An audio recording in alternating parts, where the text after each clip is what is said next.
मुत्तहदा ताज़ा अब्बासिया इंटरनेशनल टंडोलियार की जानिब से माह रमज़ान के मुबारक महीने में मुस्तकीन बेसहारा यतीम और माजूर अफराद में हर साल की तरह इस साल भी नेशनल प्रेस क्लब पर राशन तकसीम करने की पुरवक़ा तकरीब का इनेकाद किया गया। तकरीब के मेहमान खास असिस्टेंट कमिश्नर टंडोलियार शराज अहमद लगारी,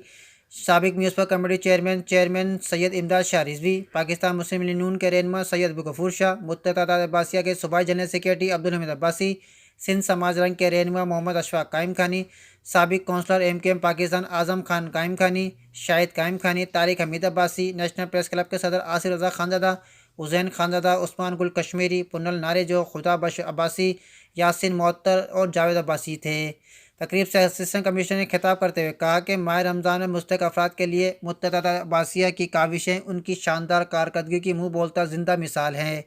बगैर किसी रंग व नस्ल के मखलूक खुदा की खिदमत करना ये अवामी खिदमत की जीतती जागती तस्वीर है। सैयद इमदाद शाह रिजवी ने अपने खिताब में कहा कि माह रमज़ान मुबारक में किसी भी एक मुस्तक ख़ानदान की किफ़ालत करना उनकी खिदमत को अजीम कारनामा है। अब्दुल गफूर शाह ने अपने खिताब में कहा कि मुत्तहदा अब्बासिया दुखी इंसानों की खिदमत के पैरोकार बनकर दुखी इंसानों के घरों को खुशियाँ तकसीम कर रही है। इस मौके पर आज़म कायम खानी और शाहिद कायम खानी ने अपने खिताब में कहा कि मुत्तहदा अब्बासिया बेसहारा और मुस्तक अफराद की खिदमत कर रही है और इनकी काविशों पर इनकी तज़नीब को खराज तस्लीम पेश करते हैं। अशफाक कायम खानी का कहना था कि मुत्तहदा अब्बासिया के इंटरनेशनल अब्दुल हमीद अब्बासी की दुखी इंसानी खिदमत के लिए उठाए जाने वाले इक़दाम काबिल तईद हैं। तकरीब से दीगर मुकर्रीरीन ने अपने खिताब में कहा कि मुत्तहदा अब्बासिया इंटरनेशनल के प्लेटफॉर्म के ज़रिए दुखी इंसानियत की खिदमत को अपना मंशूर बनाकर बगैर किसी रंग व नस्ल की अपनी खिदमत को सिलसिला तक जारी रखने पर इन्हें खराज तस्लीम पेश करते हैं। Tariq Abbasi, NPN news, टंडोलियार।